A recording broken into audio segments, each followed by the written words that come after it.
This meeting is called to order. This work session, regular meeting of the Township Council is called to order in accordance with the Open Public Meeting Act of the State of New Jersey on March 13th, 2018.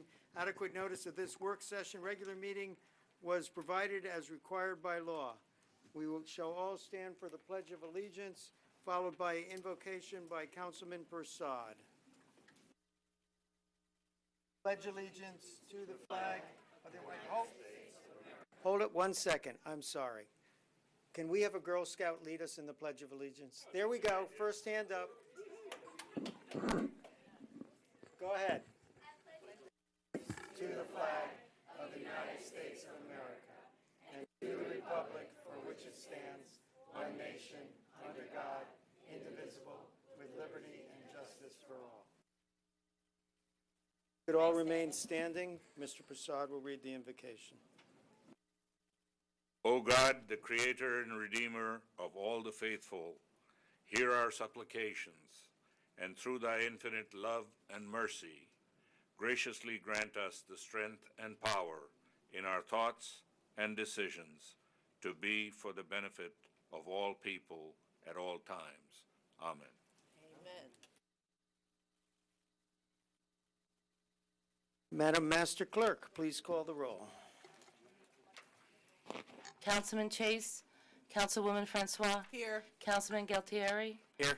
Mayor Kramer. Here. Councilman Onijaka. Here. Councilman Prasad. Here. Deputy Mayor Robinson. Here. Councilman Vasanella. Here. Councilman Wright. We are now up to proclamations, commendations, and we shall start with National Nutrition Month. Is there someone here to receive? There you are. Mr. Vasanella, why don't you join me for that?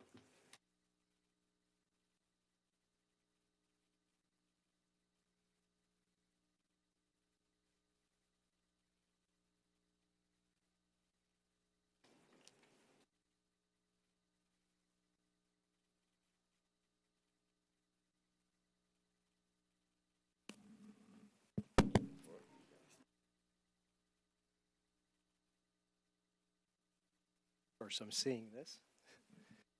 It's a good thing. Okay, it's a proclamation. Whereas food is a substance by which life is sustained, and whereas the type, quality, and amount of food that individuals consume each day plays a vital role in their overall health and physical fitness, and whereas there is a need for continuing nutrition, education, and a wide-scale effort to enhance healthy eating practices, I therefore, James Vasanella, on behalf of Phil Kramer, the Mayor of the Township of Franklin, County of Somerset, State of New Jersey, and on behalf of the Township Council, do hereby proclaim the month of March 2018 National Nutrition Month in the Township of Franklin. And I encourage all citizens to join the campaign and become concerned about their nutrition and the nutrition of others in the hope of achieving optimum health for both today and tomorrow.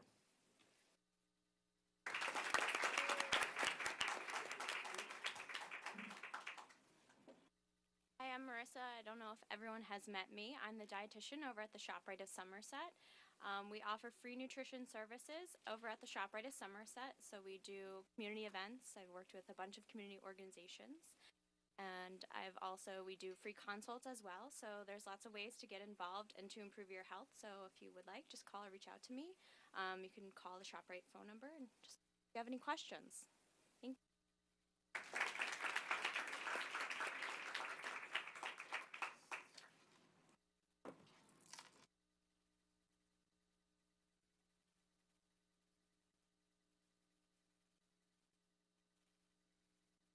Thank you very much. Next is Women's History Month. Who runs the world? Thank you, Mr. Mayor. I'm going to ask those ladies who were invited to come up and share in this honor of Women's History Month with Kimberly Francois and myself. This proclamation is celebrating Women's History Month, regardless of political affiliation, regardless of race, ethnic background, or religion. So I will read the proclamation. I'm at that age. Whereas American women of every race, class, and ethnic background have made historic contributions to the growth and strength of our nation in countless recorded and unrecorded ways. Whereas American women have played and continue to play a critical economic, cultural, and social role in every sphere of life of the nation by constituting a significant portion of the labor force working inside and outside of the home. Whereas American women have played a unique role throughout the history of the nation by providing the majority of the volunteer labor force of the nation. Whereas American women are particularly important in the establishment of early charitable, philanthropic, and cultural institutions in our nation. Whereas American women of every race, class, and ethnic background serve as early leaders in the forefront of every major progressive social change movement. Whereas American women have been leaders not only in securing their own rights of suffrage and equal opportunity, but also in the abolitionist movement, the emancipation movement, the industrial labor movement, the civil rights movement, and other movements, especially the peace movement, which create a more fair and just society for all. And whereas despite these contributions, the role of American women in history has been consistently overlooked and undervalued, in the literature, teaching, and study of American history. Now, therefore, we, Councilwoman Kimberly Francois, myself, Deputy Mayor Chanel Robinson, and Mayor Philip Kramer, on behalf of the Township Council of the Township of Franklin, County of Somerset, State of New Jersey, do hereby proclaim the month of March 2018 as Women's History Month in Franklin Township and honors the theme, Nevertheless, She Persisted, honoring women who fight all forms of discrimination against women by urging the residents of Franklin Township to take this special opportunity to recognize and reflect on the progress made to advance women's equality, to take stock of the challenges facing women today, and celebrate the gains made by women in our society. Signed, Kimberly Francois, Councilwoman, myself, Chanel Robinson, Deputy Mayor, and Mayor Philip Kramer.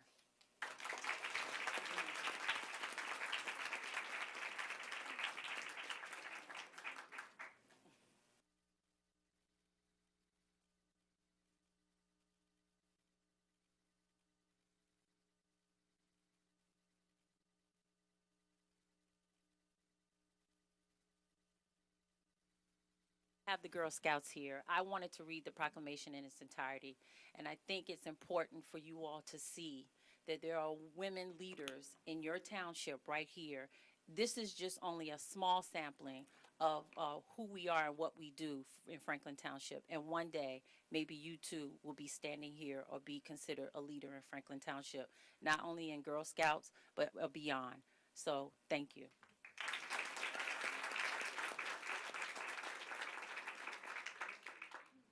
You all rule. Girl Scouts rule.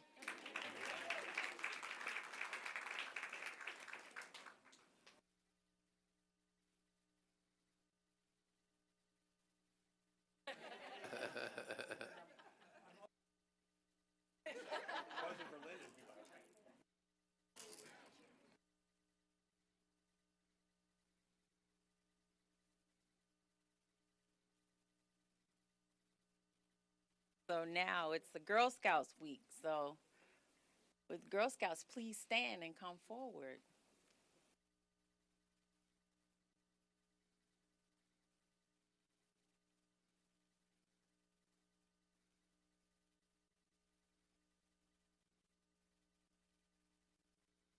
Don't be shy.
as they're making their way forward. Okay. Girl Scout Week Proclamation. Whereas March 11th through 17th of 2018 marks Girl Scout Week as designated by Girl Scouts of the USA, a movement founded in 1912 by Juliette Gordon Lowe in Savannah, Georgia. And whereas through Girl Scouts, girls grow strong, gain self-confidence, develop leadership skills, and learn the lifelong lesson of contributing back to their communities. And whereas throughout its long and distinguished history, Girl Scouting has become the preeminent leadership development organization for girls, having inspired more than 59 million girls and women to strive for the highest ideals of courage, confidence, and character. And whereas more than 1.8 million Girl Scouts nationwide join in celebrating and rejoicing in this great American tradition. And whereas the success of this extraordinary leadership program is achieved in large part to the 120 adult volunteers who throughout their dedication,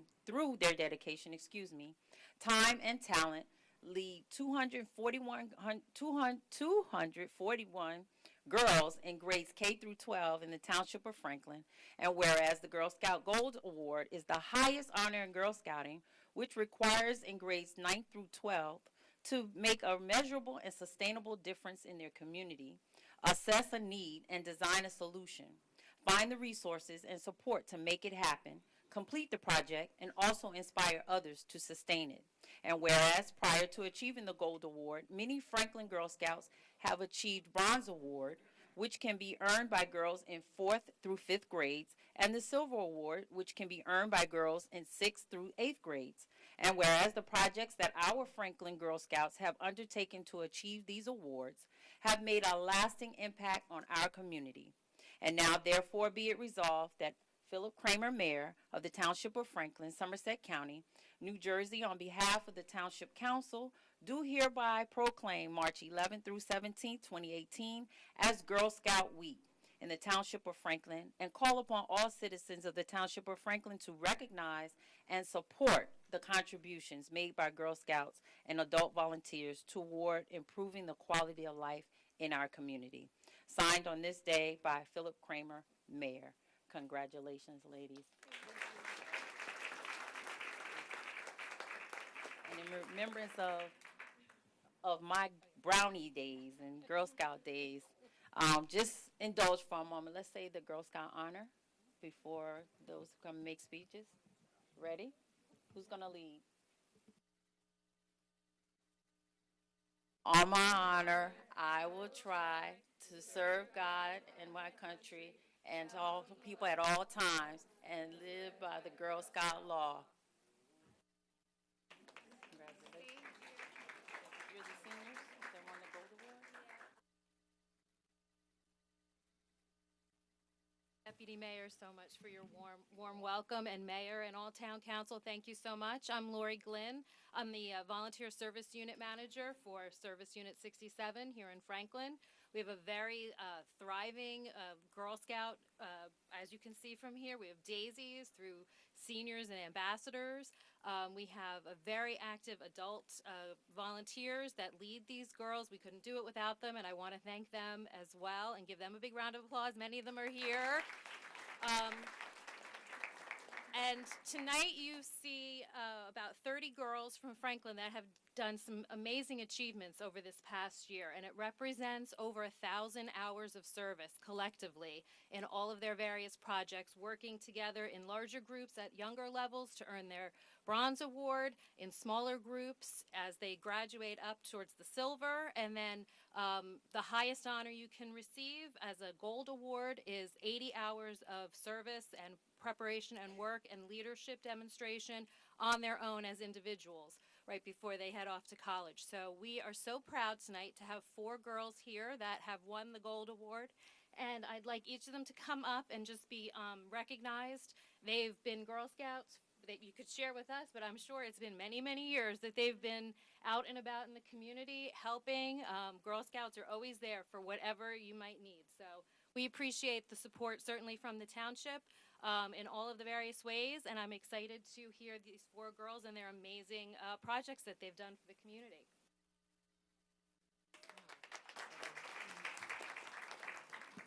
Hello, my name is DeRosa Moselle, and I'm from Troop 66344. For my Gold Award, my topic was about Crohn's awareness. Crohn's, I guess, disease is a rare kind of disease, and I chose the topic because me myself has Crohn's disease, and I wanted everybody in the community to know about it because it's very rare, so you don't really see it. It's mostly things that happen on the inside of the body instead of the outside, so it's not very visible kind of disease that you have. But like for my award, I made a video about Crohn's awareness and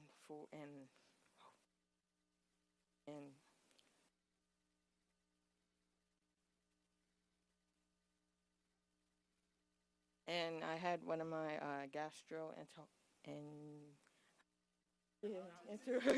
yeah, helped me with the project as well, and because that in her office, I was able to upload one of the video that I had made up to there. So like if anybody who has Crohn's disease or a patient that doesn't know like what Crohn's disease is or what they have to do or how it affects them or anything, they can be able to watch the video and get like information about like what it's all about. And yeah, that's basically mostly what I did for my thing.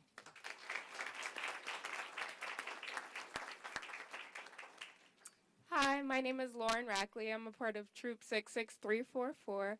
I've been a Girl Scout since I was 7 years old, so that would make about 11 years, about to be 12 on Friday. So for my project, I raised awareness for teens and adolescents against smoking because it is kind of like an overlooked, I would say, problem because it's more common than we would think of of people our age. So basically what I've done, I've been able to attend a youth conference where I got to speak about the dangers of smoking. I created, edited, and shot my own video that's posted on YouTube, and it's called Smoking Kills if you want to look it up. And it has multiple facts about the dangers of smoking at a young age and what it can cause later on in life.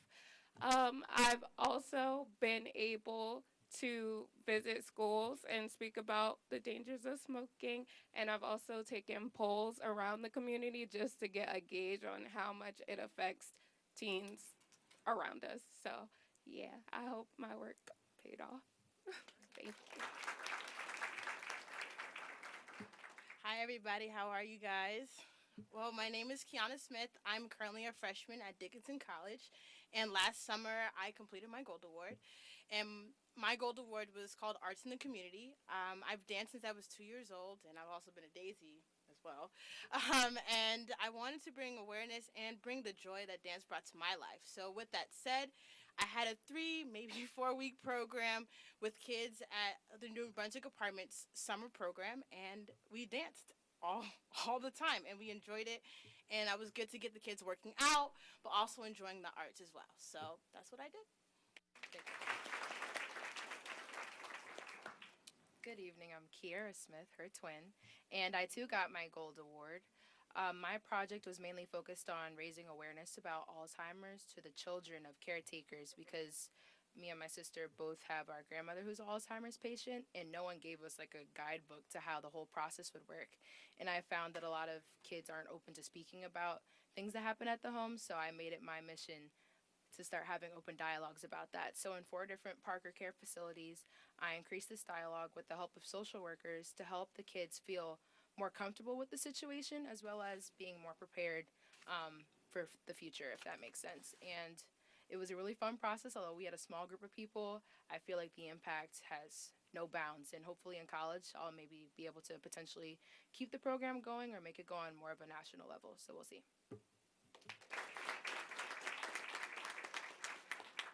Hi, my name is Chloe. I'm from Hillsborough, New Jersey, and I'm a senior at Hillsborough High School. I've been a Girl Scout since kindergarten, and I'm in Troop 66880. My Gold Award was address the issue of people eating unhealthy and living unhealthy lifestyles. So I worked with the registered dietitian at ShopRite in Hillsborough, Samantha Nuzio, and we worked together. And I created a recipe booklet with her that had healthy recipes in them that didn't take that long to make, so families, working parents could have make healthy meals for their children. And then I also taught at summer camps about eating healthy at the YMCA and at an Otten Road camp.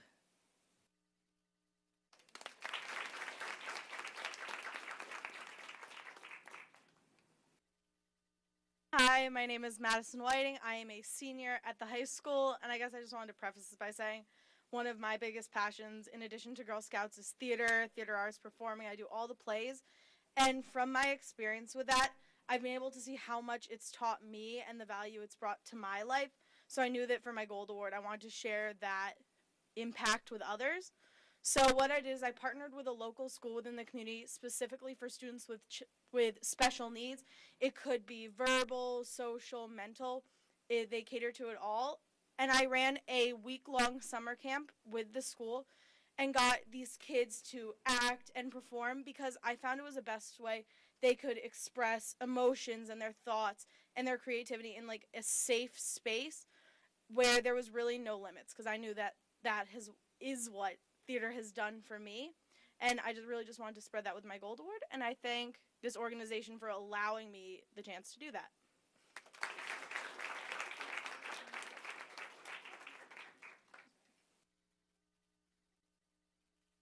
So I want to thank the Girl Scouts for coming here. I'm thrilled that it was on the same night that we commemorated Women's History Month.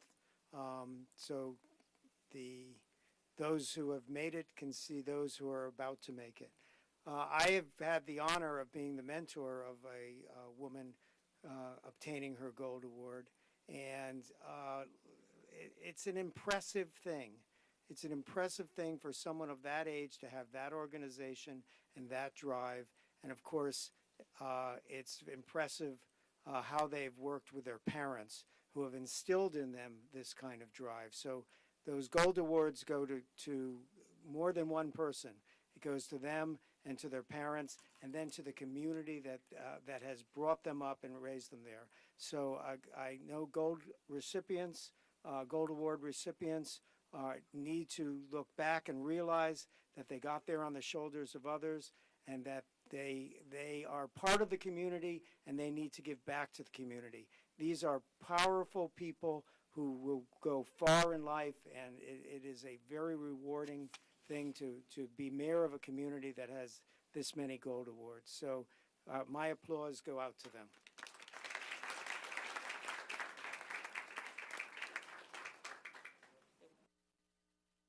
One quick picture.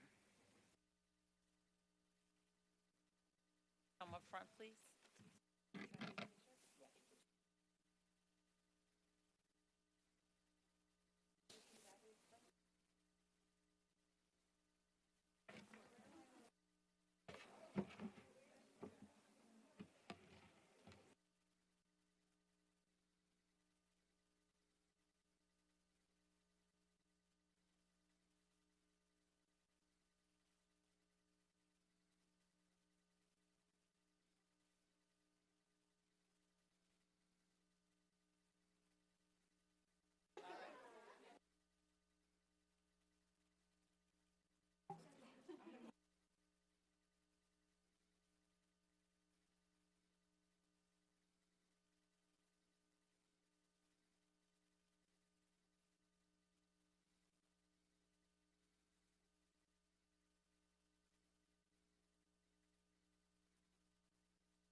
sorry, I'm in the way. No, that's for you all.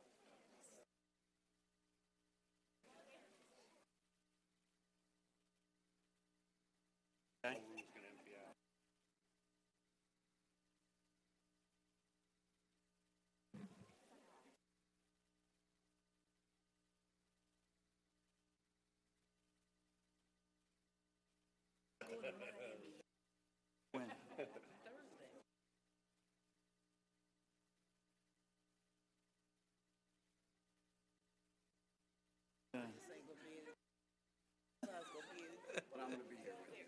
All right.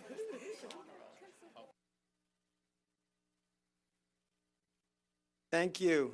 Thank you very much. As you file out, if you could close the doors behind you, that way you can congregate in the lobby and we can get on with our meeting. That was great. We are on now to item number 6 of public discussion. Do we have a motion to open the meeting for public discussion? So moved. Second. Moved and seconded. Seeing no discussion on it. All in favor of opening for public discussion, say aye. Aye. Opposed? Motion is carried. We are now open for public discussion. Anyone may come up and speak on any subject pertaining to government. You are limited to 5 minutes, no yielding of time, and you may only come up once. Please state your name and address.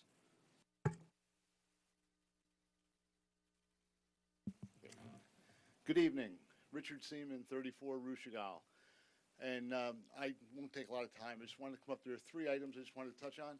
Number 1, I wanted to thank council or our township administrators who created the pothole interaction thing. I don't know what you call it. So, you know, the interactive thing where we could report potholes.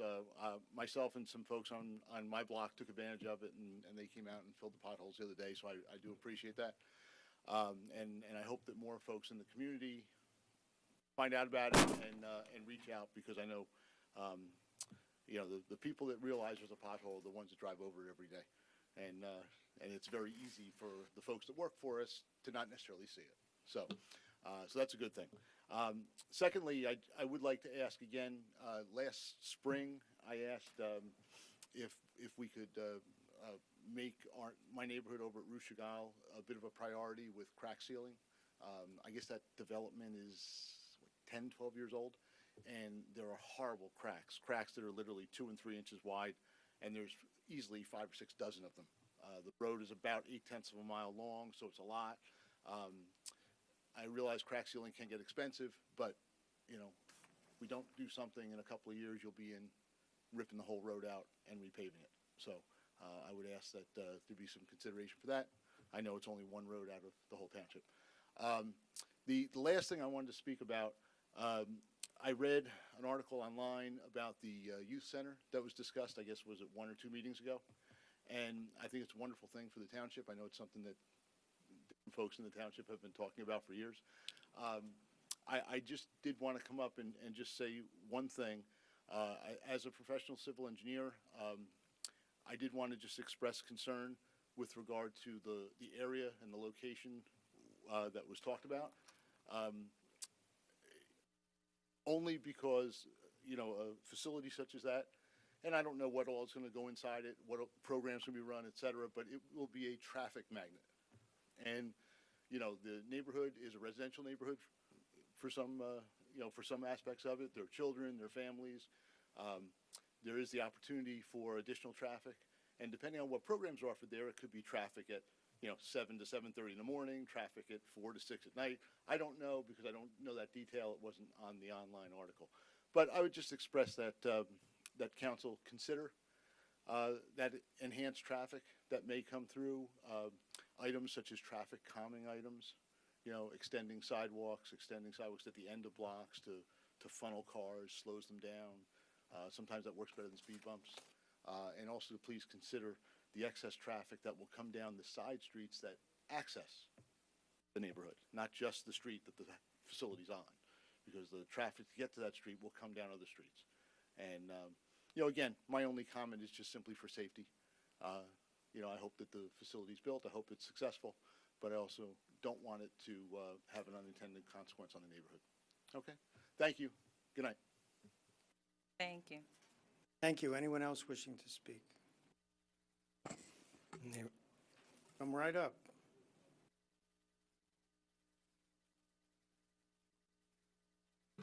Good evening. Excuse me. Good evening, Linda Powell, 22 Buffer Drive.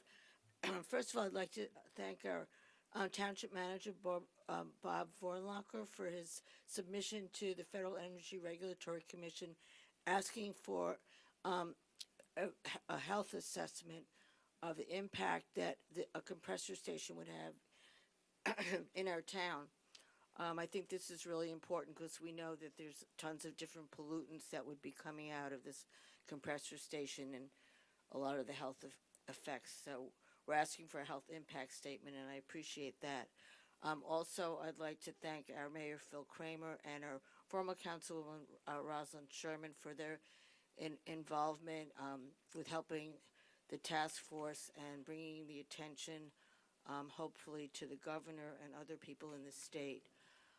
We're still looking for people to help read the draft environmental impact statement, which is supposed to be published any moment now. Anyone with, engineering, geology, land use, water, air pollution, leakages, there's all different types of issues that will be coming up. And you can contact us through our website. There's an email there, which is stopftcompressor@yahoo.com. Please join us. The more, the merrier, as they say. And we're also planning on holding an information session. We don't have the date yet, but we're hoping it'll be mid-April in preparation for people giving statements at the FERC, the Federal Energy Regulatory Commission hearings that will be probably held here in early May. And so we're going to be holding information and preparation sessions for that. So thank you all council members for your cooperation. We appreciate it. Excuse me, Ms. Powell. Ms. Powell, can you repeat that email address again? It's stopftcompressor@yahoo.com. Thank you.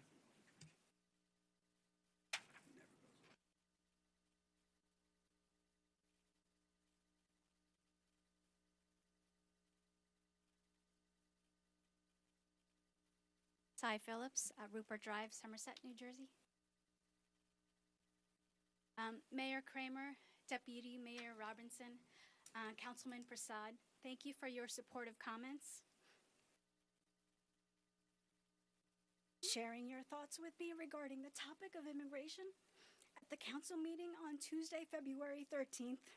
This is still an emotional issue for me. Thank you for your comments in response to my comments and also the comments of my colleague Brian Lee about the news regarding Gunawan Liam, who to my knowledge is still detained at Essex County. I wanted to provide an update to you and all Franklin Township Council members regarding immigration concerns that impact us locally.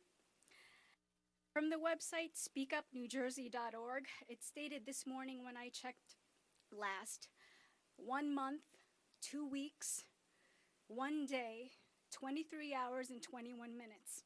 This is how long Mr. Robbie Sanger from Metuchen has been detained, which means it's also how long Mr. Liam has been detained, since both men were picked up on the same day by ICE.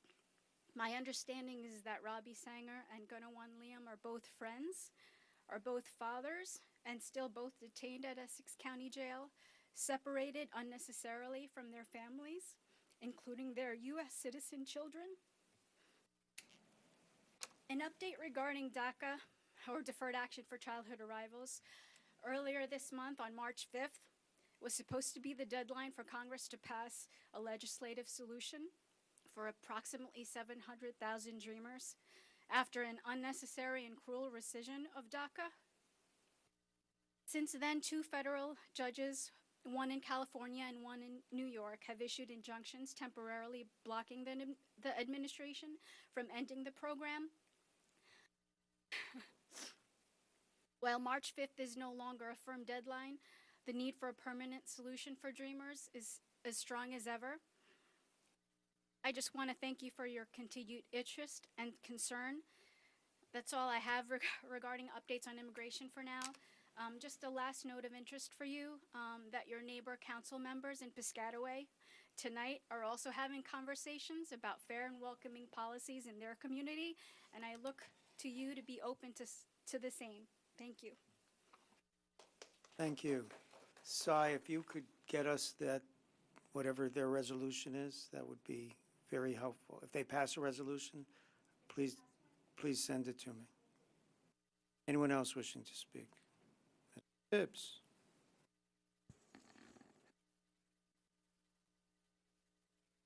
Oh, I'd like to say hello, everybody. I haven't been here in a while. And it was good to be back at home. First, I'd like to thank Phil, Mr. Mayor, and you, Bob, for dealing with my name and address? Yes, good point. Thank you. Johnny's Tills 25 Parkside. You're welcome. There's a number of things I want to speak to. I forget some of it. I didn't bring a pen with me. I rushed out the house, but I want to thank the Women's History. I've seen the picture you guys up here, and I'm proud to be a part of the Women's History Month and the women that we have in this township that participates in it. I want you to know I recognize you, and I will support you anything you do, as long as you're in Franklin. I also like to thank the Franklin Township girls, won the sectional crown in basketball. That was a big thing then. It's a couple kids from my community had asked me to. I'm proud of the young ladies that won the crown from Franklin High School, and I wanted to report that. I want to say that. The other thing that's very important to me, of course, I mentioned it to the JFK Club, that myself and Reverend Boyer, which is a part of the Institute for Social Justice, and Senator Wright and so forth, have initiated legislation that all previous criminals be allowed to vote. That's all criminals, previous convictions, that's on parole, probation, or in jail. I think a lot have to be ironed out, but it's been submitted, and the Reverend Boyer will be coming up this way next month in order to speak to the JFK Club about the whole thing. And I have a booklet that's many parts. All I can say is you should read. It's 1844 and no more, because I think 1844 was the first time it was initiated that any criminals will not be able to vote, black and white. And New Jersey is only the third state that doesn't allow ex-criminals to vote. I think it's two of the third. New Jersey is only one of three that's left. Okay, and that's a big issue with me, and I'm about to be a part of it. Of course, you know, since I'm the voter registration man around here, that would help me out a lot. There's 94,000 citizens in the state of New Jersey that's not allowed to vote. That's more people that live in the city of Trenton, New Jersey. Okay, all right, that's over with. This other thing, Roz isn't here. I forgot Roz is gone.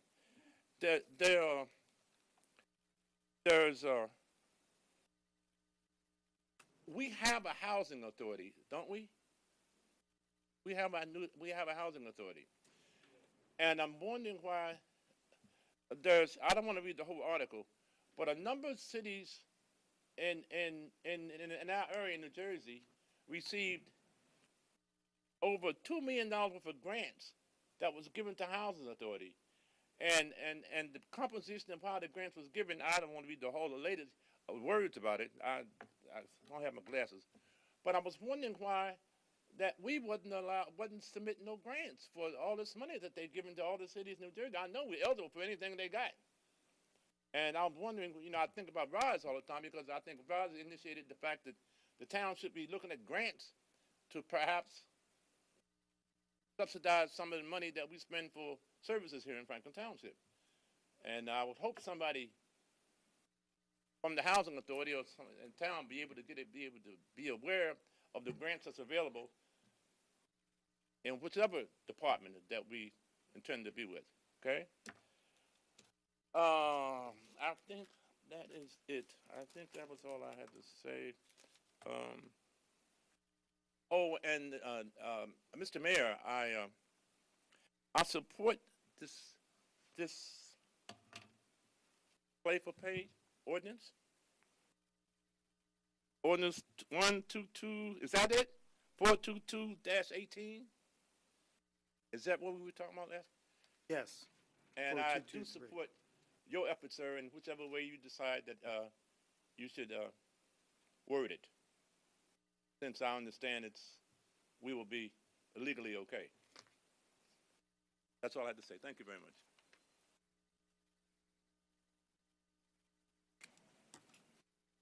You had something to say? Mr. Tibbs, Housing Authority meeting is tomorrow night, 7 o'clock.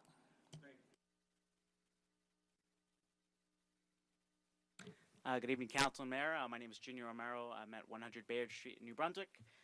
First of all, I want to congratulate Linda Powell and Bernadette Marr for their recognition by the town. They certainly are warriors in the fight against fossil fuel infrastructure, particularly here in Franklin Township, ensuring that our air, our safety, the safety of the most vulnerable and residential are protected. So thank you to them, and thank you for all of you for recognizing their activism, not only this year, last year, but over the years.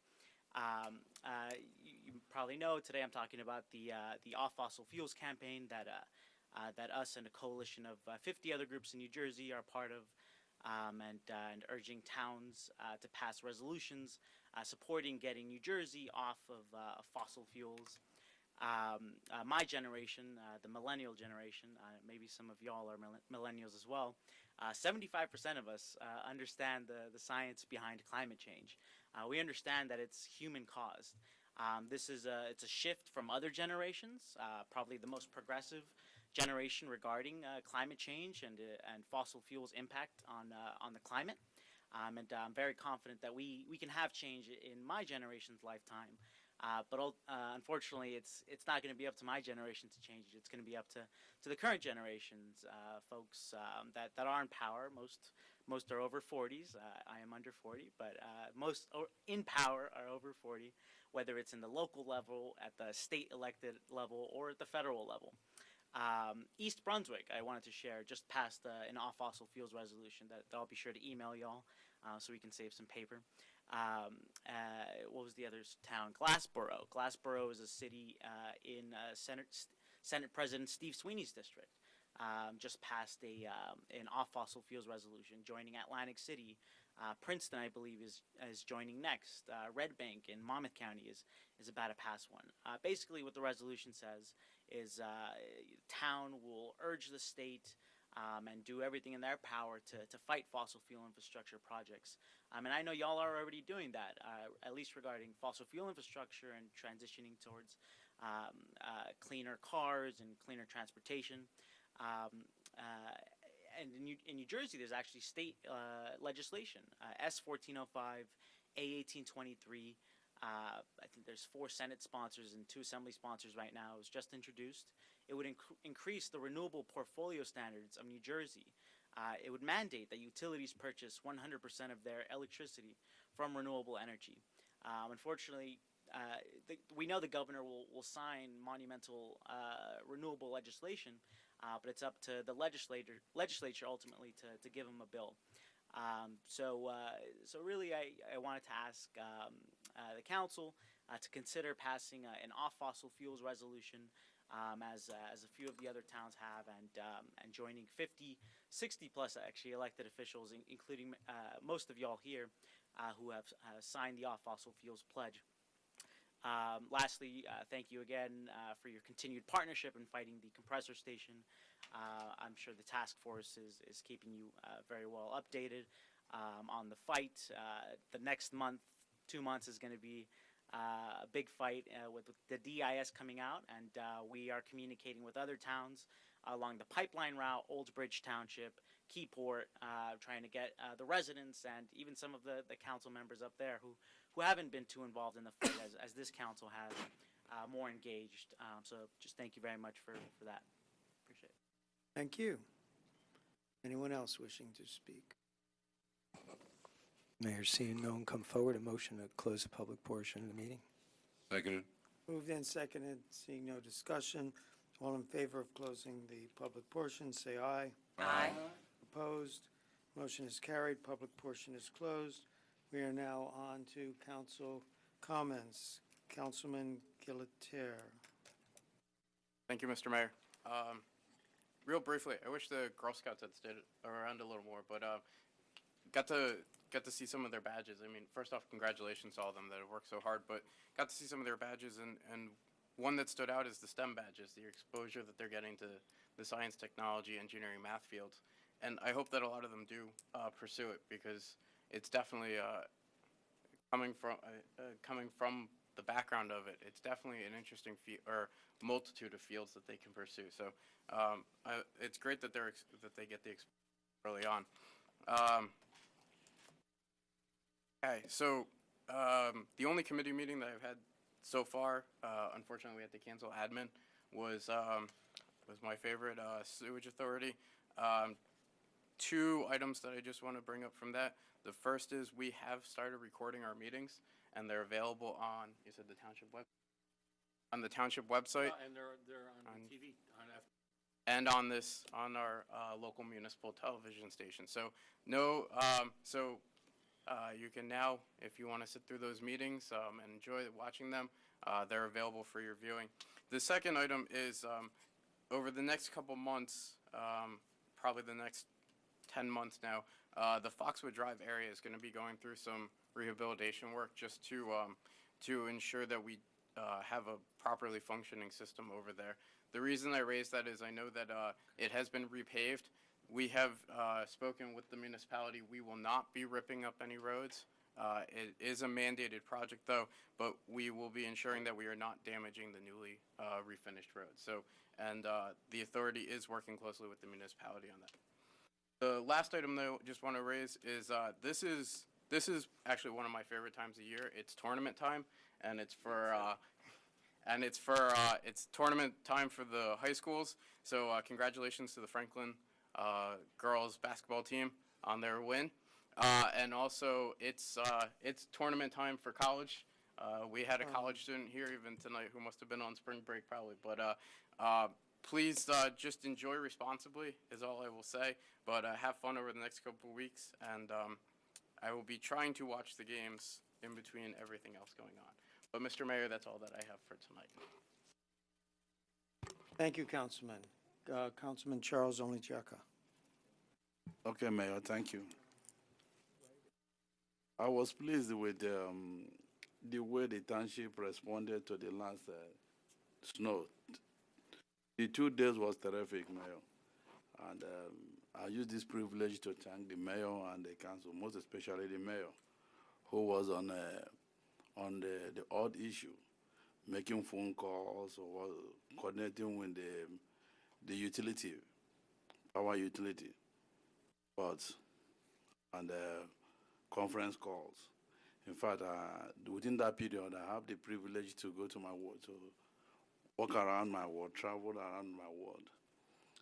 By the time I came there, everywhere was cleaned up, and only a few trees were on the ground. So I use that privilege to thank everybody and our team. Also, the second one, I have the privilege again to visit the library in Route 27, very close to my house. In fact, this is the first time I went there. I was highly impressed with the service and the number of kids that use that library. But I was highly impressed on that issue, and I hope we will continue to support them. Thank you, Mayor. Thank you, Councilman. Councilman James Fasenella.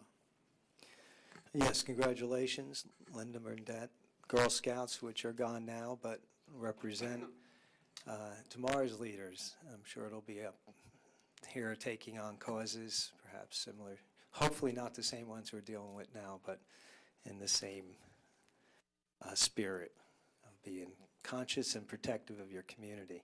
Congratulations, because the Girl Scouts, just like Boy Scouts, these things go on for years, and the commitment and the involvement and the learning that goes on it's just absolutely amazing. So anyway, I did want to mention one important thing. Obviously, everybody's seen around town who moves around the town here, the trees and other damage. So I know our township is extending a courtesy pickup, and I believe it's in a week or two. In a moment, I'm going to ask the manager just to give the specifics, but the 19th, is it? But I'm noticing there's, as I drive around more and more, that the extent is just every time you look, you see something, wow, I didn't see that one broken. So I'm going to ask that, considering the weather and the difficulty, even in good weather, let alone the unpredictable weather that comes at this time of the year, that the township sets a second date to do the same thing, perhaps a week or two later. They may already have done it. I read about the posting a few days back, so manager will clarify the specifics of what the township is doing as a courtesy, and perhaps motion or see if council will consider extending it. But in general,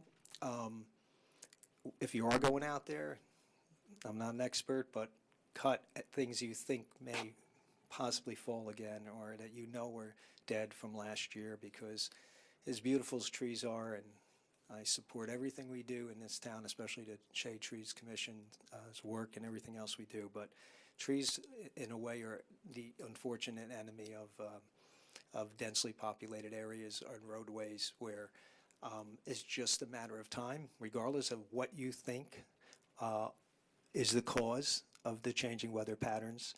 And I say that because, there's a lot of opinions out there, and regardless, that's not the debate, or at least not in the moment, but it's inevitable that we are only going to get more and more storms and the type of weather that cause this. And this is a big issue. I'm sure it's a big issue all over town, but I'm really concerned about places in the 5th Ward, because it is the most densely populated ward. And I think we could do more as a town, both individuals, as I know it's not easy always, but the prune anything that's dead, anything that's hanging over roadways, because unfortunately, weak limbs is just a matter of time, and even strong limbs. So if they're not necessary to the tree's survival, please consider cutting them. And I'm just, as a last thing, going to throw it to the manager to give the specifics of when the town will come help. And by the way, anything, my understanding is, that's in a public roadway, even if it's a tree on private property, if it's leaning or fallen in a public roadway, the township will cut it back to a safe spot off where it's in the public right away, and then the resident would then take over the... Actually, that's Okay. not the case. Well, whatever it is, you can We have a municipal clarify. ordinance that it is the requirement of a property owner to maintain the trees. No, I'm that just are- talking about in an emergency situation like this, if somebody sees something that's hanging in the road still that we may not have got to, the town would go out and remove it if it's in a dangerous situation from a public roadway, I assume, but you'll clarify that now. Okay. You want me to speak now or in my report? If you could, just on this issue, I'd So appreciate it. starting on March 19th, if you have debris, branches that were as a result of the storm, you're asked to put them curbside no later than 7 a.m. on the 19th, cut to length no greater than 4 feet, so that our public works crews can make their way through the town. The plan at this particular point is to spend really what will amount to an entire week of a cruise going through the town to pick up branches throughout the entire township, because obviously there was a significant number of branches broken as a result of that. Councilman, I'll just clarify quickly. As far as trees, if the tree is on your property, it is your responsibility to maintain it. If it falls into the public roadway, we will cut it up to the point of your property line, and then you need to remove it and deal with it any point beyond that. Yeah, so it's... No, that's yeah. right. That's what I was saying, and you said it was right. That's what Thank it is. you. So Thank you. if that's the case, but it is the property owner's responsibility to maintain those that are outside of the public right-of-way. Thank you, Councilman and Manager. To mix it up a little, Councilman Wright. Thank you, Mr. Mayor. A couple of things I wanted to say. First, I want to thank the council for showing me love during the death of my father-in-law, William Howard. Much love. I thank each and every one of you for coming out, and my wife definitely appreciates it, so thank you.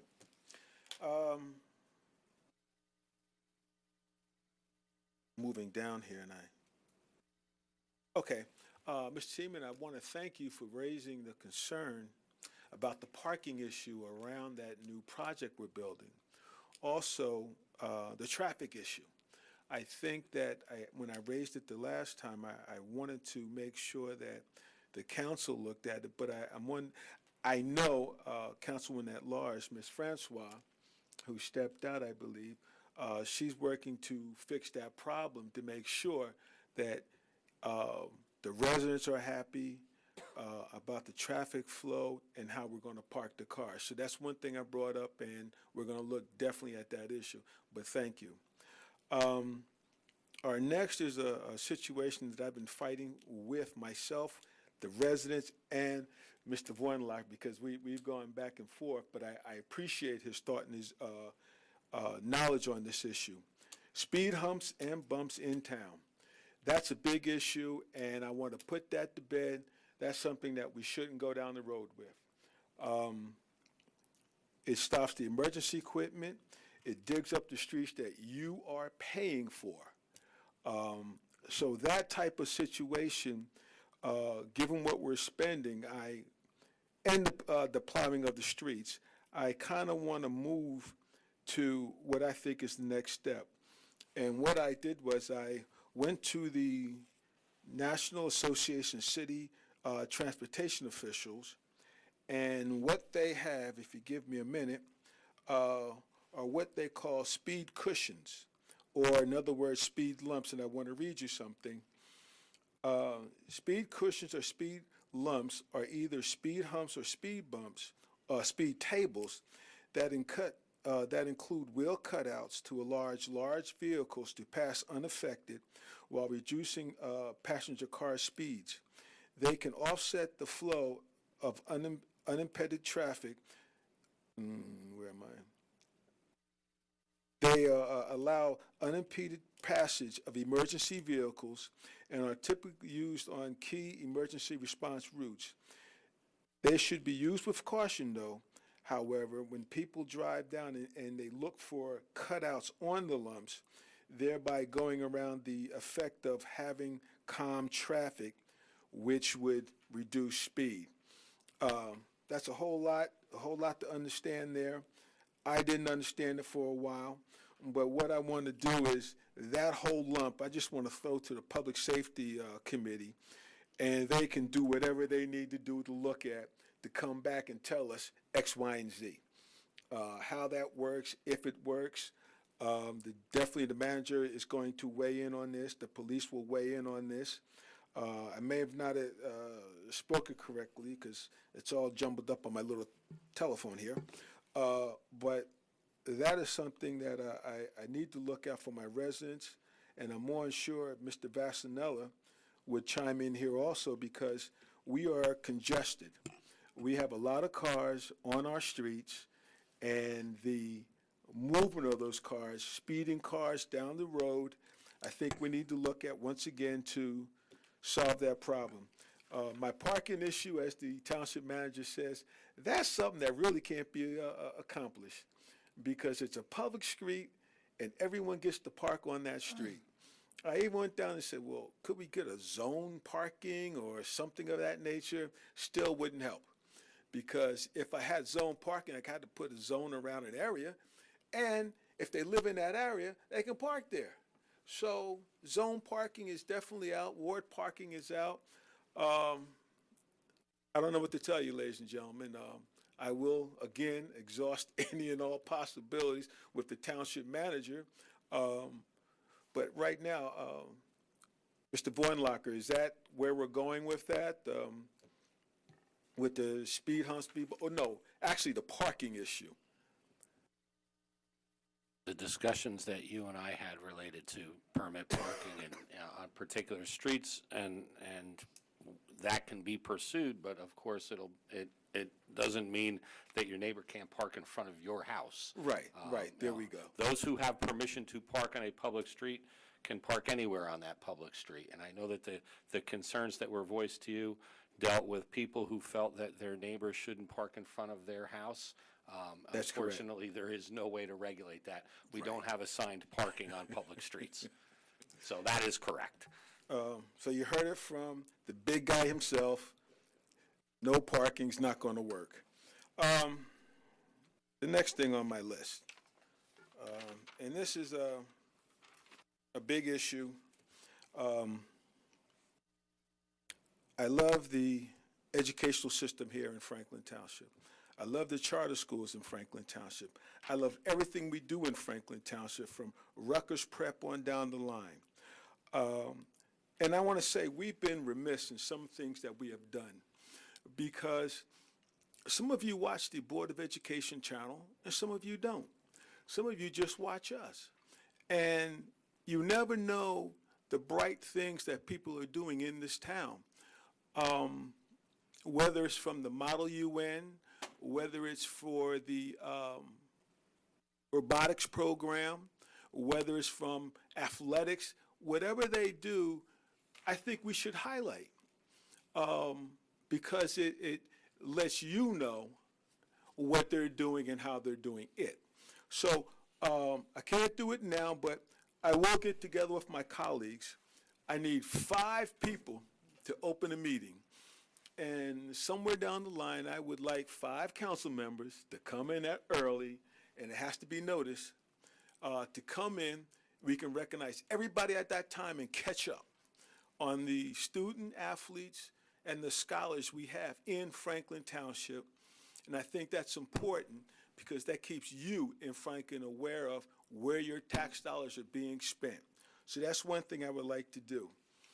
Now, for the next thing I would like to mention, but I can't mention, is that we have some things going on in our school system that are doing great things right now.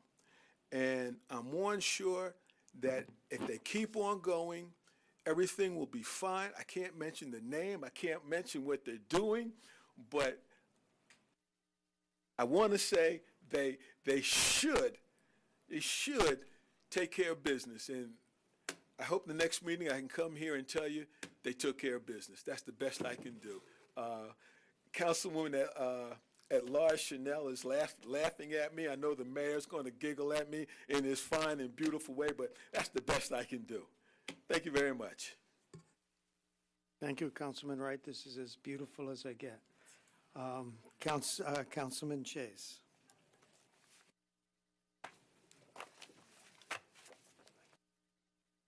Main thing I have to report, unfortunately, is that we have lost another former councilman in Franklin, Tom Barrows, who was a councilman in the 1970s, also served on the zoning board and the planning board.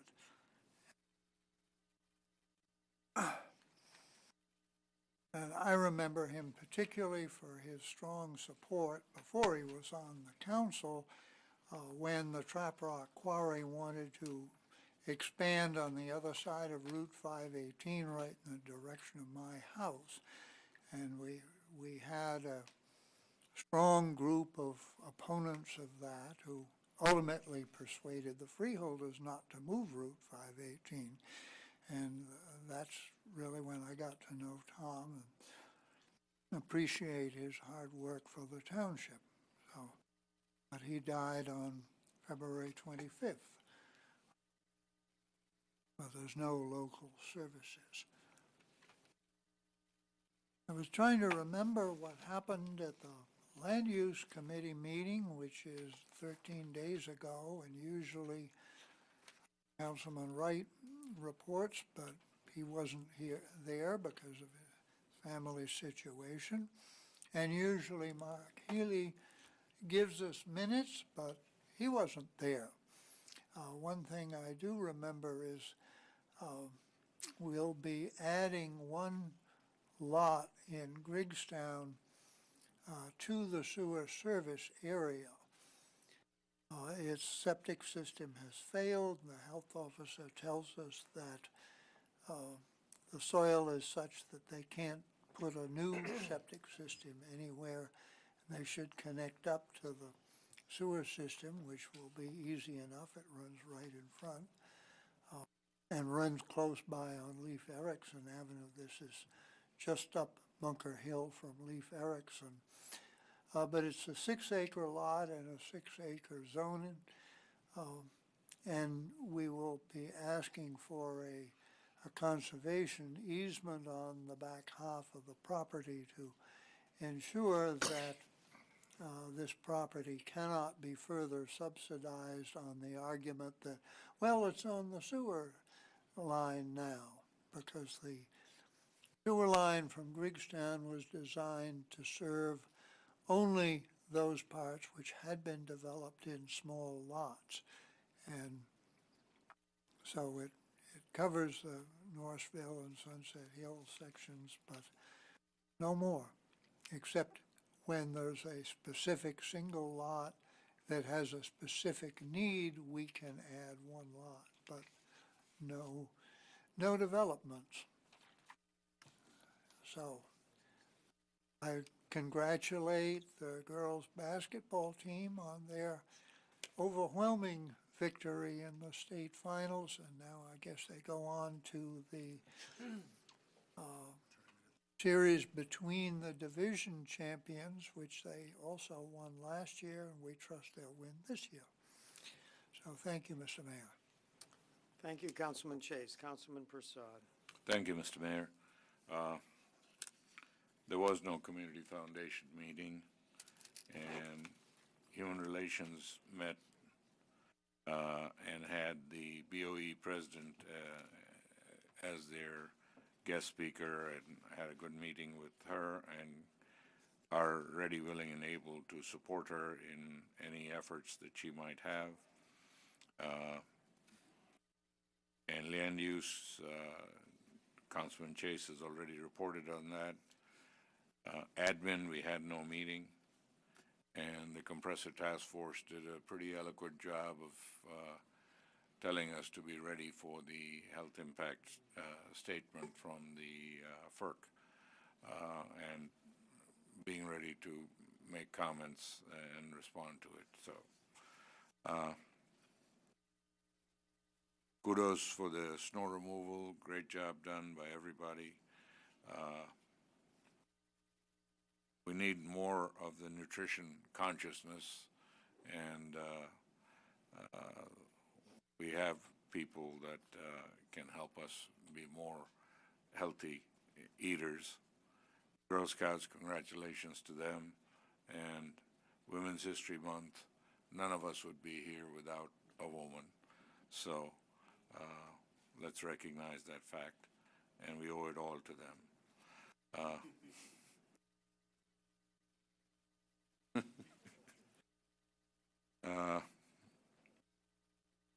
And beyond that, I will be traveling for business, and I do approve the budget as that has been submitted, but I may not be here for the vote, but you know, I've reviewed it and heard all the discussions on it, and the final product is a labor of love, and I congratulate everybody for keeping our spending less than the 2009 levels.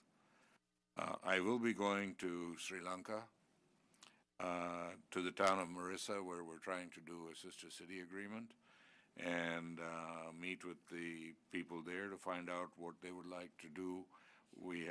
Our mayor has kindly formally requested a program with the ambassador of Sri Lanka to establish a sister city program. So now it's for them to facilitate, and they just had elections, so they don't know who the new mayor is going to be. But by the time I get there, they hope to have that resolved, and I hope to meet with them and discuss what we can do.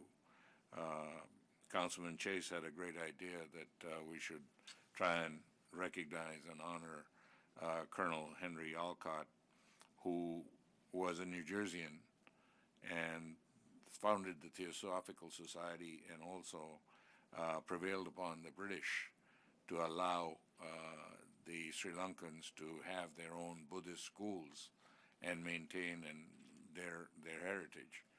And he, in fact, ended up establishing some of these schools, and some of the leadership of the Sri Lankan temple here was actually educated at Colonel Alcott School.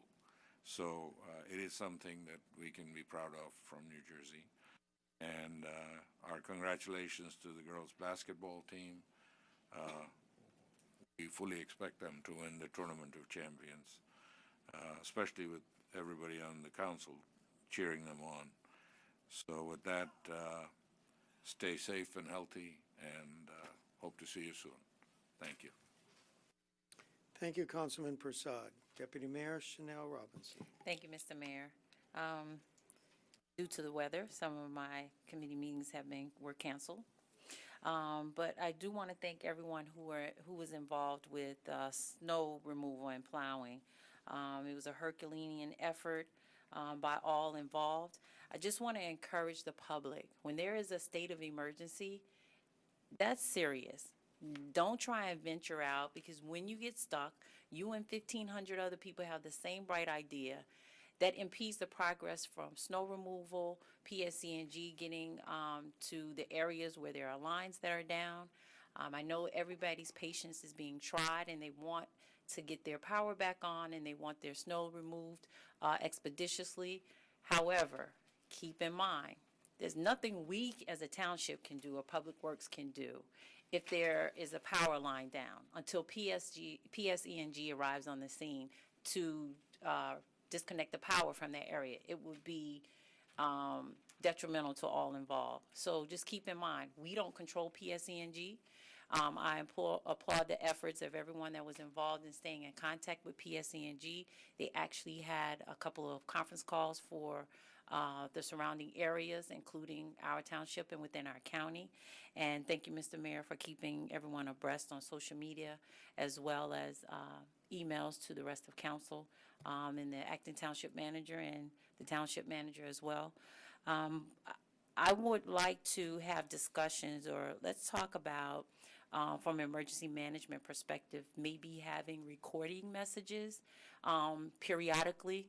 I don't know how that will work, and I'm not looking for an answer now. It may be something we can talk about. I can give you a quick answer. Okay. So the radio station should be up and running very soon, and that will do looped messages. So that will be the way that an actual audio message will get out. And the equipment is just about complete. So I'm anticipating within the next 1 to 2 months that'll be up and running. So. Okay, great. And keeping everyone else in the loop, emails, especially in a situation where power is out, maybe we should do a phone call with the rest of council. I don't know if we do a round robin, however the particulars. We don't have to iron out the weeds today. But sometimes email, if your power's out, email drains your battery life if you're out of power. So just something to consider and talk about. So to consider and think about. And again, just keep in mind that there is a lot that has to be done. And just because they haven't gotten to your street, you don't know if 1 or 2 blocks over, if the roads are impassable to get to your street. So, just bear in mind there are a lot of moving parts that comes in part of emergency management. So again, thank you to all involved in that response and that effort. I attended a session with some of the social studies classes at Sampson G. Smith. I was invited to speak with the students. Very, very bright at the 5th and 6th grade level. Some of the questions they were asking about the state gas tax, how much did it cost, or what was the budget for the new school on Claremont. They wanted to know what is the role of a mayor or council. They wanted to know what is the political process for someone getting on a ballot. And these were questions that were sent to me prior to me getting there. There were a couple of students, I can guarantee that they will probably be sitting on council within the next 15 or so years. Very, very, very bright students. They have a very bright future. And some do have aspirations to be in government. So our future is looking a little bit brighter every day in every generation. The last thing that I want to bring up is to remind those who are veterans with a $3,000 tax exemption. Please go on to the New Jersey Tax Treasury and Taxation page and look for their veterans exemption. It is a $3,000 exemption for veterans. Just make sure you have your DD 214 and you were honorably discharged. And then you have to fill out a form, submit it. God bless you. Submit the form prior to you filing for your taxes. It is a one-time form that has to be submitted. The subsequent years, you do not have to submit a form, but I think we all could use a break, and especially the veterans. So thank you, Mr. Mayor. Thank you, Deputy Mayor Chanel Robinson. I will be ironing out the weeds, looking that up on Wikipedia. Okay, for my comments, anyone who's watching, you're going to find out tomorrow if you take this route. Canal Road between Blackwell's Mills and Jake's Lane is going to be closed for 2 days as they do some emergency bridge repair. I guess the northbound lane was closed this evening. I'd like to thank Food and Water Watch for coming and keeping us appraised of the issues and giving us a goal to strive for. It is a worthwhile goal. Snow removal. So a lot of people call the mayor or email the mayor when there's snow situations, and it's kind of funny that they all tell me they pay their taxes. And they all tell me that theirs is the only street in town that isn't plowed. But actually, I did call almost all of them. There were a few that were kind of complicated that I handed off to the manager, but I called almost all of them.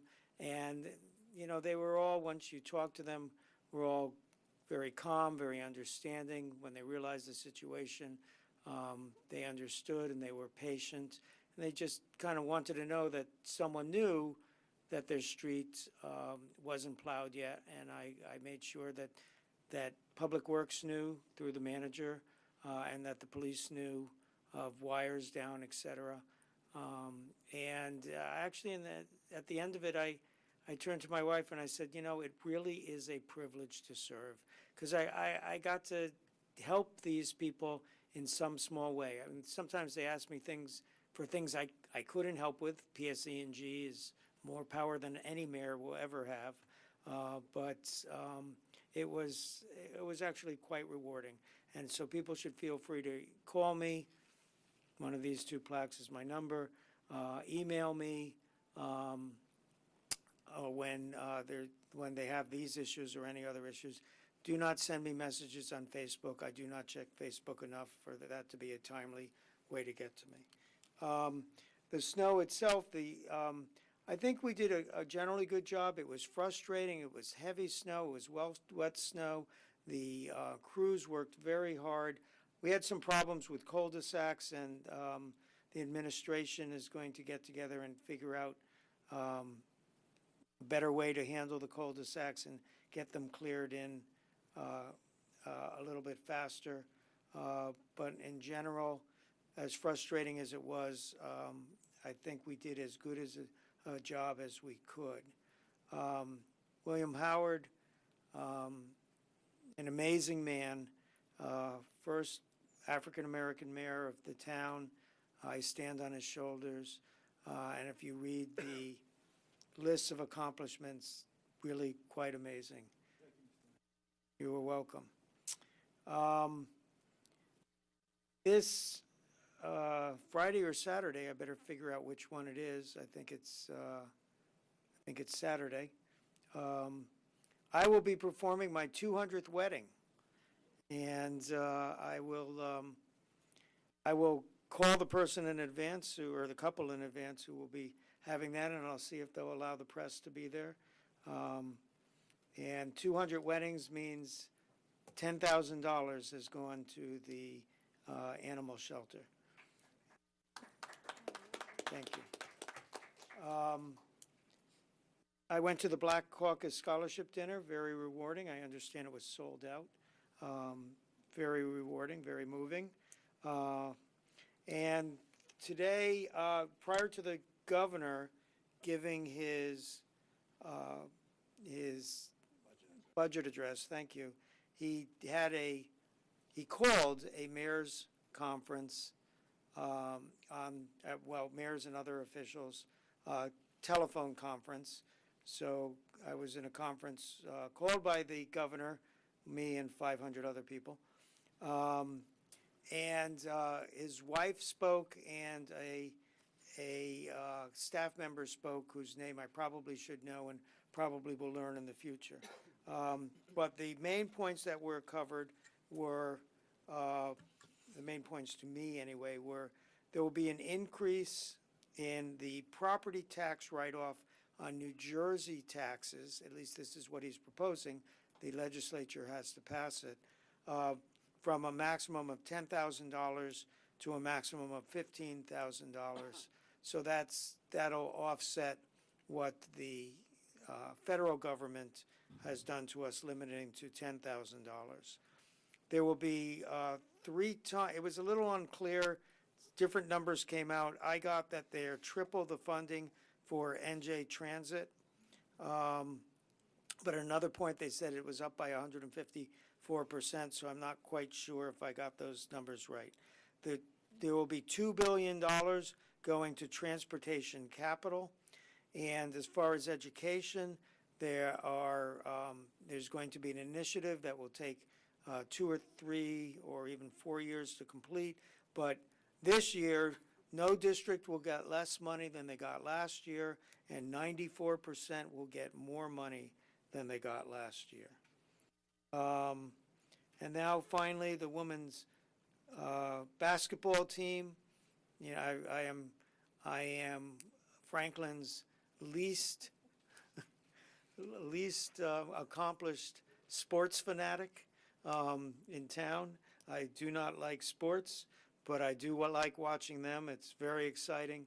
I've gone to a couple of games, and what was really quite exciting is I was there with Deputy Mayor Robinson was there, the chairman of the Democratic Party, myself, the Assemblyman Joe Danielson, the BOE president, 2 other BOE members, a BOE past president, several teachers, principals, the superintendent were there. I mean, this is really a community that is involved, or at least its leadership is involved. Certainly was a bipartisan situation, and everyone was rooting for the girls. And that concludes my comments. Now to the guy at the end who's impersonating the township manager. You can tell it's not him because he has a beard. I do. But, I had to balance the ends of the dais there, so Councilman down on the other end decided to grow one, so I yes, did he too. did. There you go. We're twins, right, Carl? Absolutely. There you go. Absolutely. So I have very little to report since most of you covered everything in my report already. Between road closures and tree trimmings and snow plowing, I don't have much to say about that now. The only thing I have as a reminder to all members of the public with an interest towards school safety, on March 21st, Wednesday, at the Franklin Middle School on Francis Street at 7 p.m., a joint safety symposium to be held by the Board of Education and the Township of Franklin elected officials and police department. I would encourage all of you who have an interest in school safety, that being a very current topic in this country, that you attend that symposium so you have an opportunity to interact with those who are involved in providing for a safe environment for your children to attend school. And that's all I have, Mr. Mayor. Thank you. Thank you, Mr. Manager. Township Attorney, have anything? I have nothing. Nothing. Nothing. Approval of the minutes, we have none submitted. Approval of warrants. Warrants in the amount of $9,923,873.45 on March 13th, 2018 is presented to the Township Council for payment. Do I have a motion? Motion for payment. Do I have a second? Second. Moved and seconded. Any discussion, any questions? Madam Clerk? Councilman Chase. Yes. Councilwoman Francois. Councilman Galtieri. Yes. Mayor Kramer. Yes. Councilman Oni Chaka. Yes. Councilman Prasad. Yes. Deputy Mayor Robinson. Yes. Councilman Vasanella. Yes. Councilman Wright. Item number 11, public hearings and adoptions of ordinances on second reading. These would be where we would pass a final ordinance. We have none this time. Item number 12, ordinances on introduction and first reading.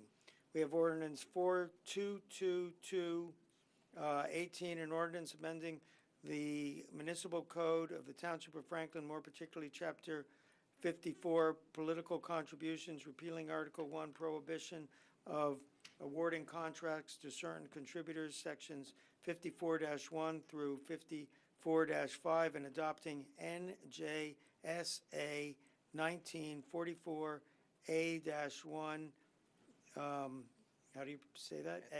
Et seq? Ex sequitur, oh, okay. The foregoing ordinance presented to the Township Council for adoption on first reading, posting, publication in accordance with law, and public hearing and final adoption on Tuesday, March 27, 2018 at 7 p.m. at the Municipal Complex. Do we have a motion? So moved. Do we have a second? Second. Moved and seconded. Is there any discussion? Seeing none, Madam Clerk. Councilman Chase. Yes. Councilwoman Francois. Yes. Councilman Galtieri. Yes. Mayor Kramer. Yes. Councilman Oni Chaka. Yes. Councilman Prasad. Yes. Deputy Mayor Robinson. Yes. Councilman Vasanella. No. Councilman Wright. Item number 13, introduction of calendar year 2018 municipal budget and public hearing dates. So we're going to do some budget stuff. It's that time of the year.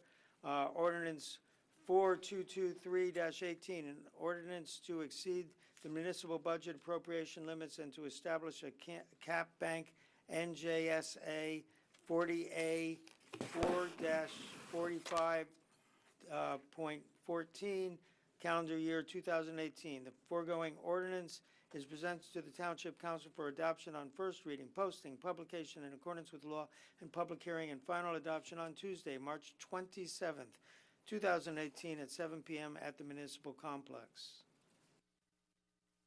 Do we have a motion? So moved. Moved and seconded. Any discussion? What this is, we do this every year. The town still will have a 2% cap to how much it can raise the levy. I've come out publicly and said it's a bit of a scam because there are so many loopholes through it that you can raise taxes higher than that.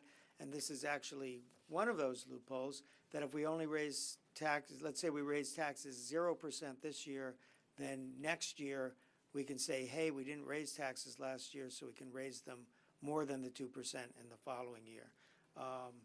But we do have to protect ourselves by passing this. We never know what might happen in the future. So I believe it's important to pass it. We have a motion and a second. So moved. No, we already have a motion and a second. Do we have any other discussion? Seeing none, Madam Clerk.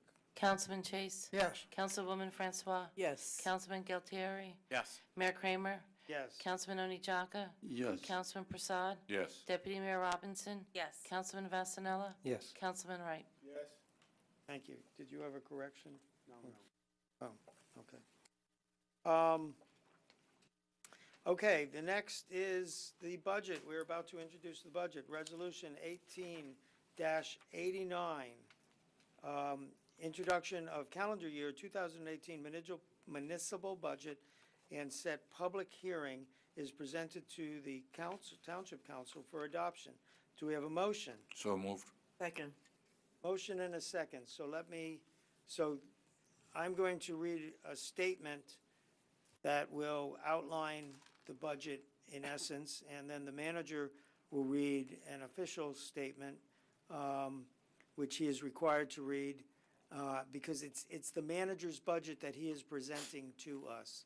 It then becomes our budget, and we can make changes if needed, et cetera. But, so my statement on the budget. The budget will increase this year by 2.6% to 60.8 million from 59.3 million. The main contributors of this are the library tax, which is up about $300,000, a number derived by formula over which we have no control, and because we are paying for road paving in cash instead of bonding, which in the future will save money. Our thriftiness on borrowing has paid off so that our debt service, the interest and principal we pay on our bonds, is down in this year's budget by $1 million. Our fund balance, the money that we have in reserve, went last year from $25 million to $26 million. So to decrease the stress on taxpayers, we will take about $1 million more out of the fund balance this year as opposed to last year. So instead of $6.2 million out of our reserves, we'll take $7.3 million. In the spirit of transparency, the budget includes a 2% raise for council members' salaries. This amounts to approximately $200 per person for a total of $1,800. Given all that, the amount to be collected by taxes for the municipality will be increased by 0.5%, which is $75,000 of $35 million. $35 million being the amount that we raise from taxes. So we're increasing that by $175,000. This is for the municipal budget, excluding library and open space. So what does that mean to the taxpayer? Last year, the average home value was $318,000. This year, that same hypothetical home is valued at $325,000, an increase of 2.2%. The town's total assessment also went up due to new construction and increased valuation from $9.5 billion with a B, billion, to $9.8 billion, or up 3.1%. When the town's assessments go up more than your home's assessment goes up, that tends to bring your taxes down. So the bottom line, if you were that average homeowner with a home value of $318,000 last year, and including the municipal and library, including the municipal, library, and open space tax, the taxes on that portion of your tax bill will go from $1,431.46 to $1,436.82 for a total increase of $5.37.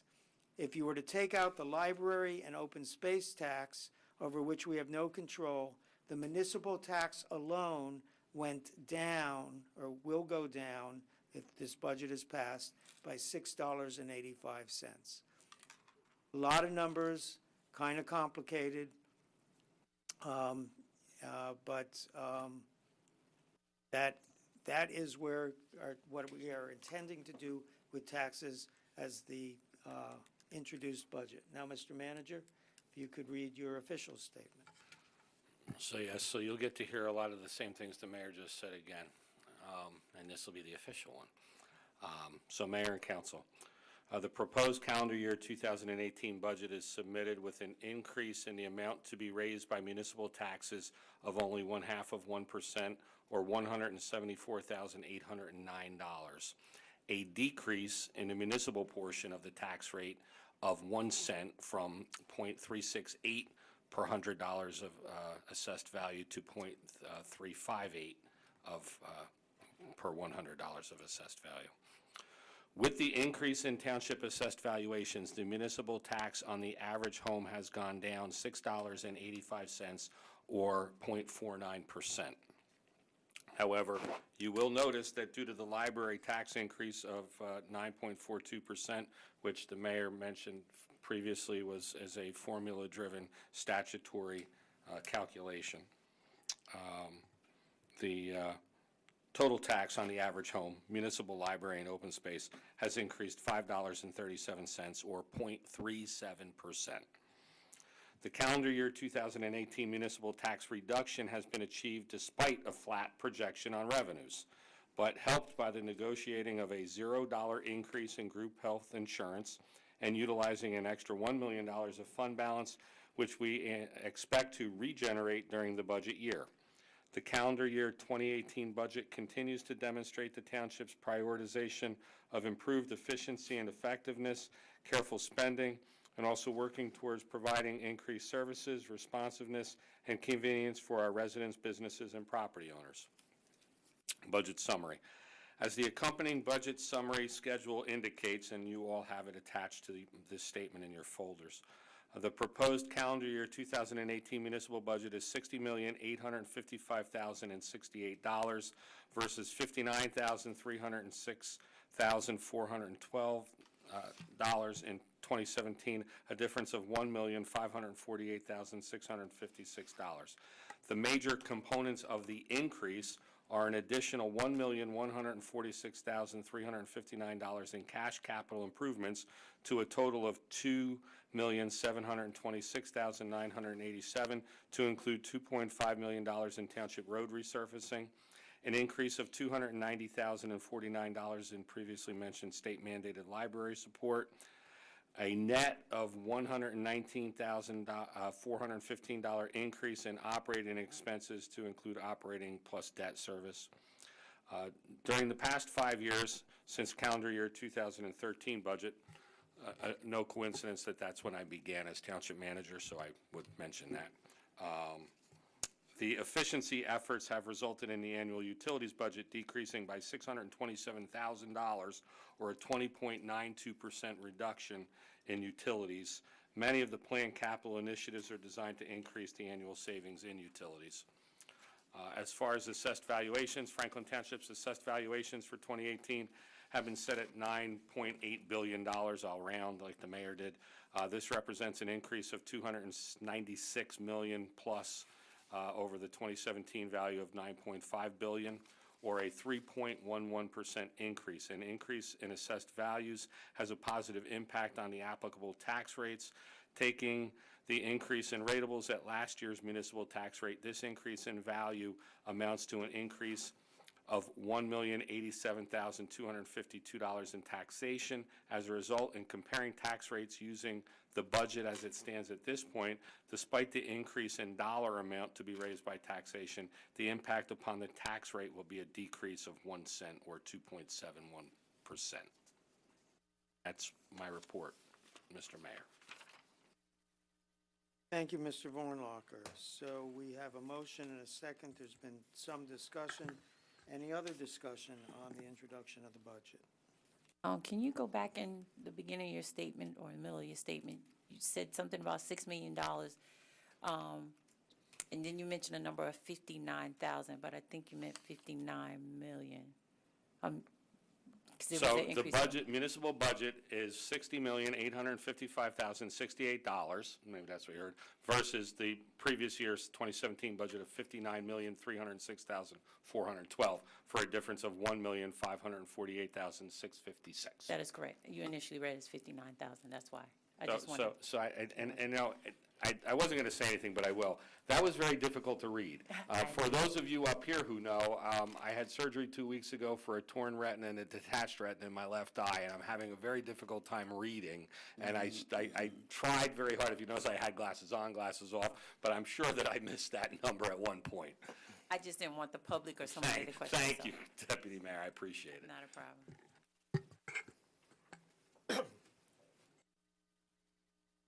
And now, do we have a motion on whether we like the beard or not? Okay. My wife likes it, so you really have no say, Mr. Mayor. That's for sure. We are now on, wait, no, I'm sorry, we didn't vote. We didn't vote.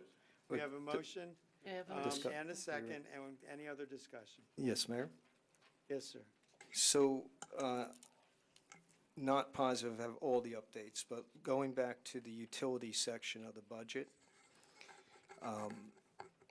did we make any changes, adjustments based on, I think the one other council person, but I know myself also, we're looking at the amounts that were being requested, and some of them being dramatically higher than what was spent.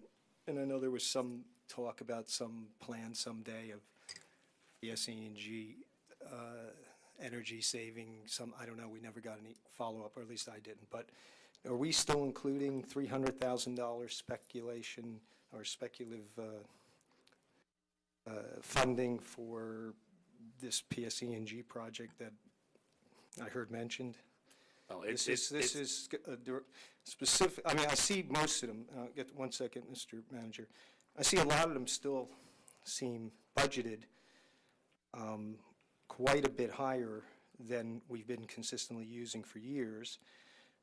But those I feel a little high, but the one that I'm most concerned about is the $300,000 that is part of the street lighting.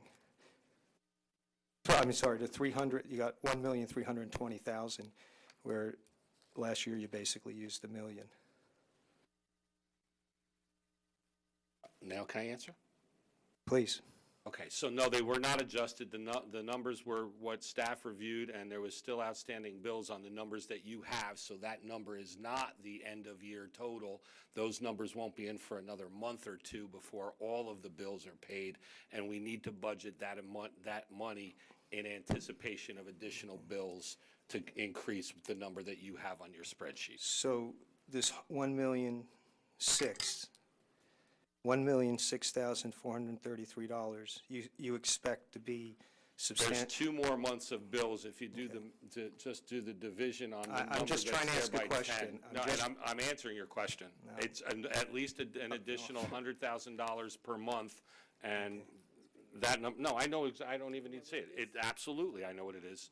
That number is that you have for year to date is not 12 months of bills. Okay, so how many months is it? 10? It's 10 months of bills. There's 2 more months left, which is going to put it somewhere in the 1.2 million range, which is about where it's budgeted for 2018, with an anticipation of increased cost at this particular point because of additional lights that are being taken on by the town through the Condominium Services Act. So the 1 million here that was given to us as the actual number for... It was the actual number when you had a budget hearing, Councilman. It's not the end of year total. That was the number year to date at the budget hearing, and there's 2 more months that have to be added to that number.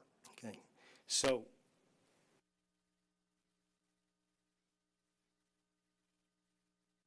I know that.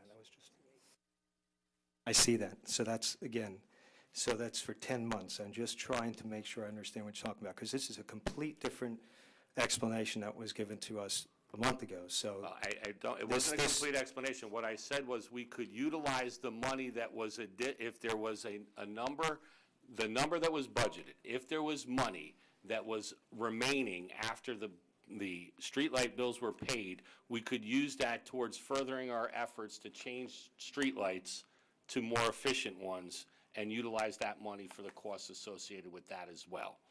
What I'm telling you is, though, that based on the analysis of the billings, there's 2 more months that were not included in that because we didn't have those 2 months yet. That was an accurate year to date.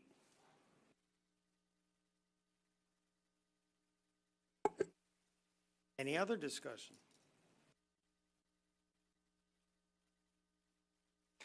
Hearing and seeing no other discussion. One potato, two potato. Okay, Madam Clerk. Councilman Chase? Yes. Councilwoman Francois? Councilman Galtieri? Yes. Yes. Mayor Kramer? Yes. Councilman Onijaka? Yes. Councilman Prasad? Yes. Deputy Mayor Robinson? Yes. Councilman Vasanella? Yes. Councilman Wright? Okay, we are on to the consent agenda. The items A through K is listed on the consent agenda portion of the meeting are presented to the Township Council for adoption. Do I have a motion? So move. Seconded. Moved and seconded.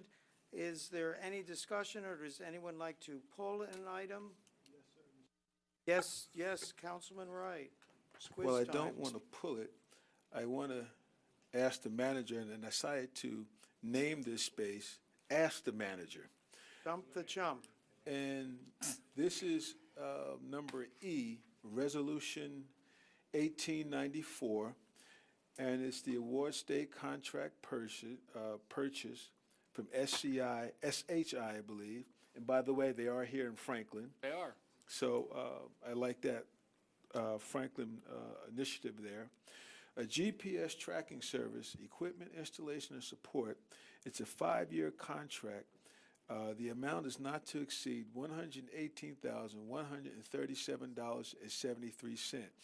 Now, if you can explain what this actually does over the 5-year period, and after that's done, please explain the 73 cents. Oh, my God. So much like our streetlights, you do it by math, and it's by 5 years, and that's where you get the 73 cents. This is for the capital project that was included in the 2017 budget, the capital project to install GPS units on our public works vehicles so that we can track them during snowstorms and the like, so that we can become much more efficient when we do that type of work where the entire fleet is out on the road. It'll also allow us to have, just on the normal day-to-day business, when you have a GPS unit on a DPW vehicle, and you have an issue that comes up, a tree falls down. We had that recently a lot. You can look on the screen and see which vehicle is closest and dispatch them rather than guessing and as to who to send. But mostly it was because we're going to be able to ensure that all of our streets get plowed in the way that we plow them, and we can track contractors as well as our public works vehicles, and that's what that's about. And the 73 cents, I'm going to guess that there was some math involved to get to that. It's a state contract with SHI on Davidson Avenue to provide the equipment and service, so that's why it is an odd number. And if a township plow truck gets stuck going up the hill on Old Georgetown Road, you will know that. When it sits there on the map for a long period, yes, when it stays stationary. I was trusting that they were in contact with. There is a radio in the truck as well. Department already, so that I didn't have to go out and rescue them. Mr. Manager, I had just one more question. Sure. And it would dovetail with something that was asked at the last council meeting or the meeting before, and that was the equipment idling or the.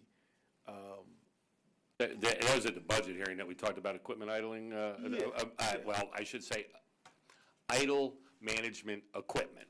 Is that what you're referring to? Yes. Yes. Was it included in the budget? It is included in the budget.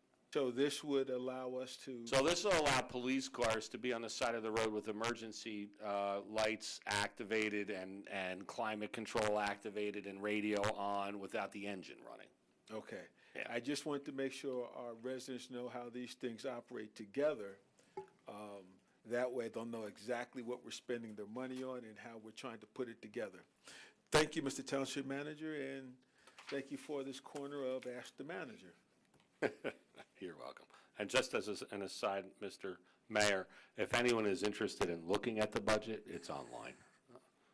So it took us 4 minutes?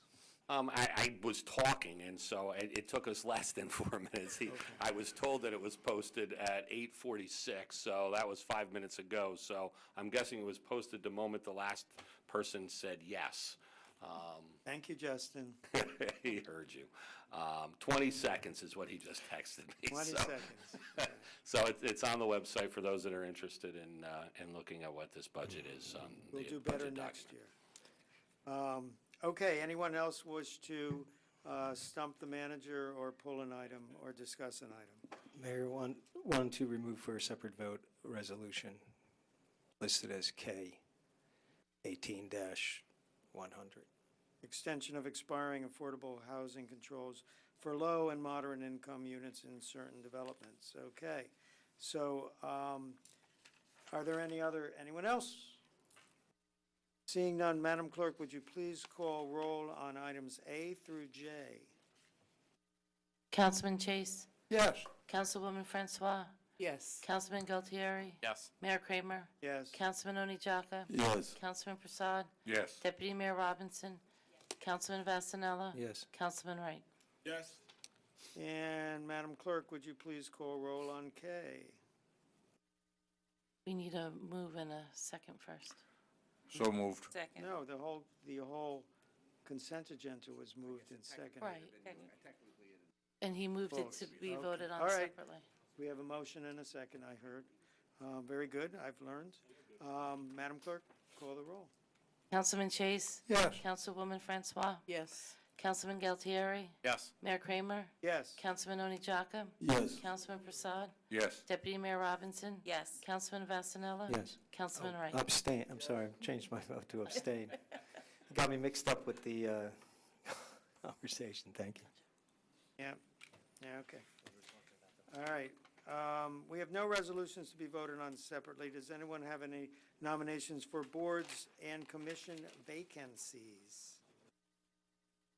I will quickly read through the ones we have available: Advisory Board of Health, non-voting student member, Ag Committee, Cable TV Committee, Hamilton Street Advisory Board, 100% residential owner.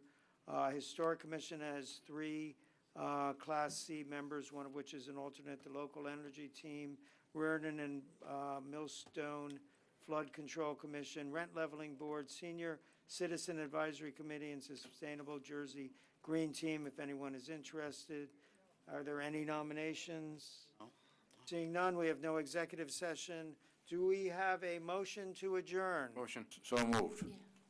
And a second? Second. Any discussion on adjournment? Seeing none, all in favor, say aye. Aye. Opposed, motion is carried. We are adjourned. Be well, Franklin.